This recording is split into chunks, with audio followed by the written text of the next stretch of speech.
Today I'm taking a look at the Rycote Lyre suspension.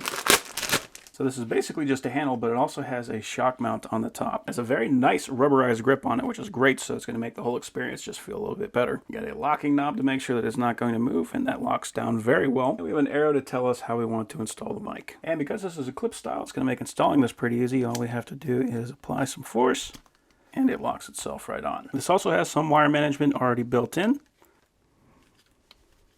So that way we're not going to have that thing dangling out. And then if we want to, we can slip that right into the handle where it can slide down to the boom pole. We also have a threading on the bottom so we can attach that to a boom pole, or we have a mount right here where we can quickly attach it.